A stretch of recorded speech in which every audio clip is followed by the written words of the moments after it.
VitalDocTalk. This is Vlad, and I'm hosting another episode here with Dr. Romina. Dr. Romina, welcome to the show. Thank you.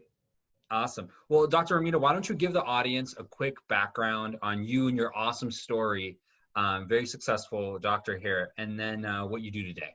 Oh, thank you. So I'm a chiropractor. I have been in practice for about 25 years. And the first 2 years of my practice, I was somebody else's employee. I opened my own practice and I started struggling. And then I realized that I'm a great doctor, but I'm terrible at business. So I hired business consultants, and I've been with business consultants for the first 10 years of my practice, which allowed me to start a brand new clinic, and I built it from zero, literally zero, to 1 million by the end of the year, and that was my goal. My staff I had 4 staff, myself, a biller, front desk, and a marketer. And that's all I did. So there's a specific strategy that you can place to make a lot of money, and my overhead was 23%. Then I've got 3 clinics and exited and sold them. And right now I'm starting a new company, which is a line of posture products to help people have better posture. So I'm taking the chiropractic training into more of a worldwide presence. Okay, great. And I don't know if we got cut out there, but it sounds like the first year, did you go from 0 to 1 million in 1 year as a chiropractor? Yeah. 0 to 1 million in 1 year. That is fantastic. That's like the dream for probably most people that are just starting out there as well. And then, hey, to do an extra million, everybody else listening, that wouldn't be so bad either. No, and I was, and I did only cash and private pay. I did not have that many PI, so I was not a PI clinic. Okay. So how do you go from 0 to 1 million? That's like, let's dive in there. That's fantastic. Is there specific, is it referrals? Is it marketing? Is it all the above? You had business consultants? It is relentless passion. You just go, you keep your eye on the ball and you keep going, right? So how I got there was a lot of patient education.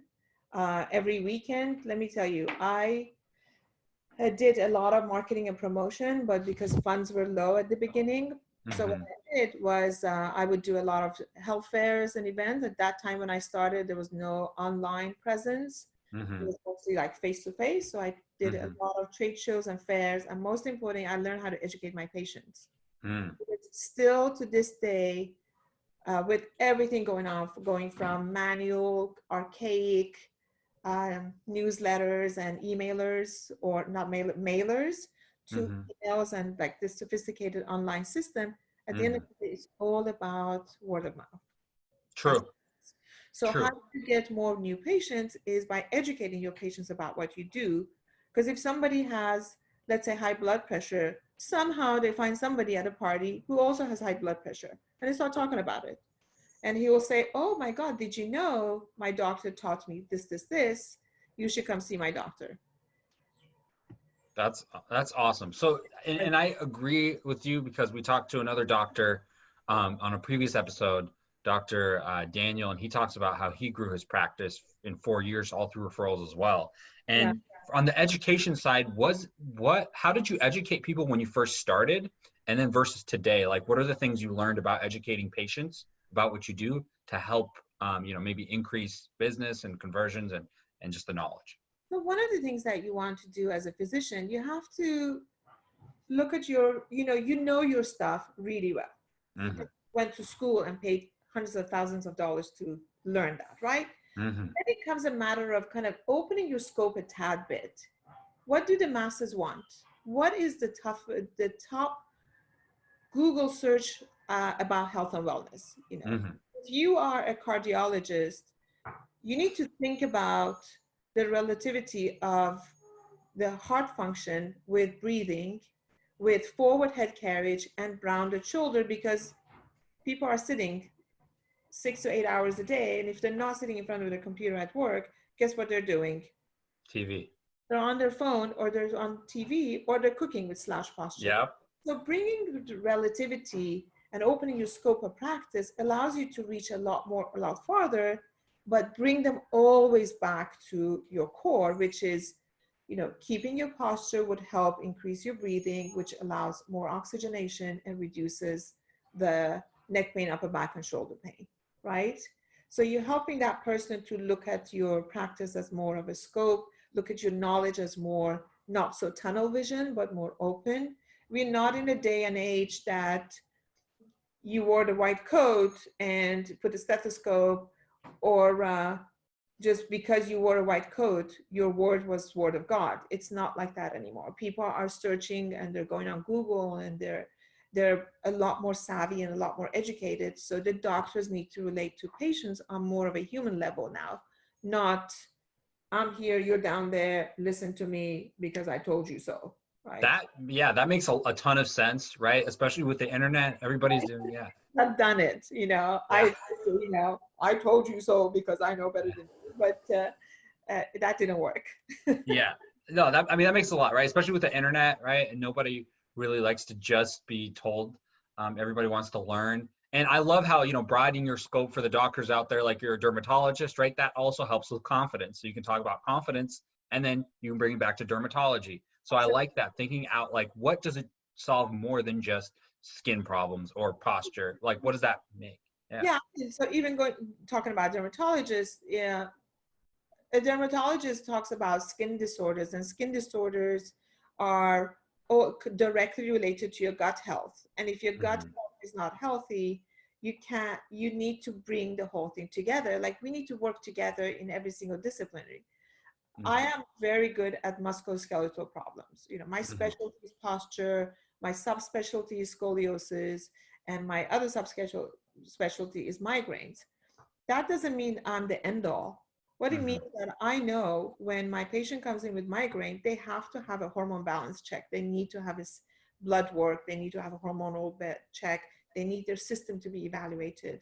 If a patient comes in with scoliosis, I immediately send them to a gastroenterologist to find out why their bloating is related to the spine. Yes, but what if we all work together?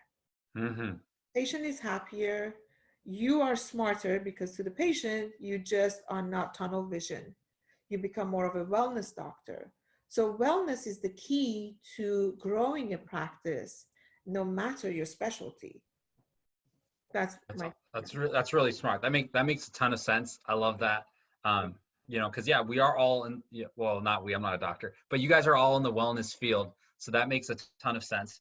And so basically, I want to go back a little bit to the trade show stuff because some new doctors listen to this podcast as well. So when you first start out, right? Did you have a trade show in mind? Did you just visit as a visitor? What is the strategy you advise for when you're starting out to find the trade show that works for you? Do they all work for you? Like, what is the thought process there? That I am a chiropractor. I don't have the luxury of medical doctors to be in a hospital, to be already exposed to a group of patients that are going to come to me anyways because they're on my route, right? Yep. On the list. Yep. So the chiropractor, you are like at a disadvantage of getting patients. However, why is it that our clinics are by far busier than most medical doctors? Right? Exactly. So it's because chiropractors have learned the fact that I need to go get a patient. I need to create business. And because of that, we've become very successful in generally speaking, very successful, even though our office visits are very little. Like, you could run a medical procedure and charge a couple of thousands of dollars. I run a procedure, I get a couple of $100. The volume for us is important, and sustaining that volume is important. Going back to the new doctors, if you're a new doctor, you're already so upfront into health and wellness. You're ahead of the chiros, the physical therapists, the acupuncturists, the massage therapists, the personal trainers. So you're in the forefront. You're the first line to be exposed. The best thing to do is talk. That's it. Talk to people, talk to patients, ask them to bring you patients. If you're happy with my services, bring your patients. Get on the camera and talk. Talk about Love it. That's it. Just put your phone. I do business consulting, right? Yeah. So just take your phone, put it up and talk about a topic that you just talk to your cousin, niece, mom, dad. Let's say it's about acne. Let's say it's about bloatiness. Mm-hmm. What is it? What can cause it? And what is it? What are the symptoms? And what are the possible solutions? And what test needs to be done? Come into my office. I could help you do that. I So love that. beginning, the beginning and the end is always the same. The body changes, and the body would be the topic that you're talking. So when I do business consulting to doctors for business growth, that's exactly what I teach them. Let's come up with a script, the beginning and the end, so you feel comfortable. And then in the middle, you just share your knowledge. That's it. That's really awesome. And obviously you've done that for over 20 years plus years now. So yeah, 25. So when you went to like the trade shows, did you ever get a booth? Is that how it started? Or, Yeah. like how does that break down with costs? So the cost of a trade show was pretty expensive. So you could go to your local chamber of commerce. These days, we don't need. So this is what I did. I would get Mm-hmm. my staff, gear my spine, my degenerative model, and I used to have a massage chair because most people associate chiropractors with massage, even though my specialty was posture and spine and scoliosis. Mm-hmm. But it was my hook. So everybody wants to get a 5-minute chair massage. I mean, who does, Mm-hmm. right? Yeah. So I would get people on the chair, have them fill out a survey. The survey was specifically designed that I would take them into an awareness program, which means what's wrong, how long it's been bothering you. It's almost like taking a history from a patient. Mm-hmm. What's wrong? How long has it been bothering you? And how has it affected your life? And do you want to do something about it? And if you do, okay, sign up here for an appointment. Very simple, right? Um, and the initial consultation, used to give it away for free. And so the cost of the trade show would cost me something between 500 to 3,000, depending Mm-hmm. on the location. Then it's my staff time. Then it's the day we have to take off and go there. But you get to a point that you start training your staff, and then your staff goes. That's awesome. And then basically, how did you scale your practice from then on? From after you go, you can only go to so many trade shows. Did you scale it with marketing? And especially right now during COVID, how do you advise people to scale their practice? Scale with patient education. Mm-hmm. People are there, they have a need, right? Mm-hmm. Mm-hmm. And that need needs to be fulfilled. Mm-hmm. So give them a little education, a little information, and what you're going to do for them. And that's what helps. So I specialize for scoliosis, I specialize in posture. Migraine is directly related to forward head carriage. Mm-hmm. Direct. So, but a lot of people don't think of that. A lot No, of they don't. a lot of dentists see patients who have severe migraine problems. Why? Because the person has forward head carriage, it compresses on the occiput C1, C2, the suboccipital muscles, compress the greater occipital nerve, greater occipital artery. So you get that pounding, throbbing headache. You get the symptoms of nausea, vomiting, photophobia, Wow. all that. So all that is related to a biomechanical problem, but it also Mm-hmm. can be hormonal. So I work with a hormone specialist to work on that, right?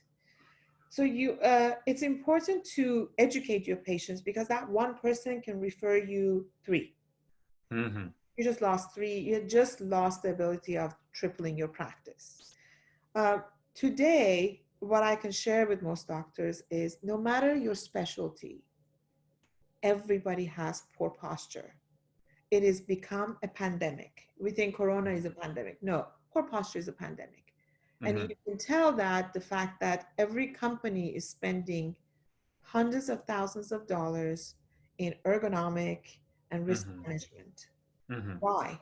Repetitive stress injury over a long period of time to the musculoskeletal system is called poor posture. Mm-hmm. Poor posture affects your spine. Your spine alters your neurological behavior, which feeds to the organs. The organs get wrong messages, they start malfunctioning, and then create the right platform of stress, poor diet, hereditary factors, and other factors. Then the person will have symptomatology in different areas. If I'll give you an example. Mm-hmm. A salesperson who works at Nordstrom's stands 8 hours a day. She develops varicose veins. She comes to she sees the doctor for vascular problem. And a whole array of problems have happened because of varicose veins, right? But that goes back to the fact that, okay, standing, you need to alter your ergonomics in order to reduce the varicose veins while you're under care. So if you are a vascular specialist and you're a cardiologist, why not add posturing to your program? It relates directly to the person. It relates directly to the patient that's there. Or if not them, they know somebody else who does. And guess who Mm-hmm. they refer to? To you. So on a little note over here, can I self-boost Yeah, a go ahead. Go ahead. Yeah, go ahead. Get it. So I have created a line of posture products that are actually medically reimbursable. So we have an L code for it that Mm-hmm. doctors can order and give to their patients. So the Mm-hmm. patient, when you talk about a problem, you offer them a solution as well, tangible Mm-hmm. directly, and you make a monetary reward for it as well. Mm-hmm. So that's where my world is right now. Is I still am true to my core, which is being a chiropractor and correcting posture. Mm-hmm. Except I'm not in an office as much, but this way I collaborate. I preach the same thing. I practice the same preach. I Mm-hmm. collaborate with other specialties in order to be able to help people have better posture related to the problem. So cardiologist, pulmonary doctor, pulmonologist, and head and neck doctor, ENT, they all wear my posture products. They're recommended to their patients. They get a reimbursement. There's letter of medical necessity. Everything's ready. I have a line of product that are coming specifically for orthopedic neurologists and especially neurologists and neurosurgeons who work with Alzheimer's and Parkinson patients, because my products is a shirt that corrects posture immediately, and you can actually monitor the rate of your patient's progress. So, Awesome. Do you think people can find you if they wanted to, connect with you? Obviously, you scaled 3 companies now, and then you're launching a 4th one, and they want feedback and, to collaborate. Where are they contacting you? of course, they can reach me at Dr. Romina Ghassemi at gmail.com, which I'll leave it with you. And Mm-hmm. I'm on LinkedIn. So reach out to me on LinkedIn. I check it on a regular basis. You see me posting all the time. So yeah, if I could be of help, I'd be happy to. I don't want to Thank you take so all much. this knowledge and experience 6 feet under. So let me share it to make a difference in this world together. Yeah, 100%. And I'd love to do a follow-up episode in about 6 months and see where your new launch is at. And Yeah, thank you so much, Dr. Romina. And thank thank you. you, everybody. Thank you. Bye bye. Nice meeting you all.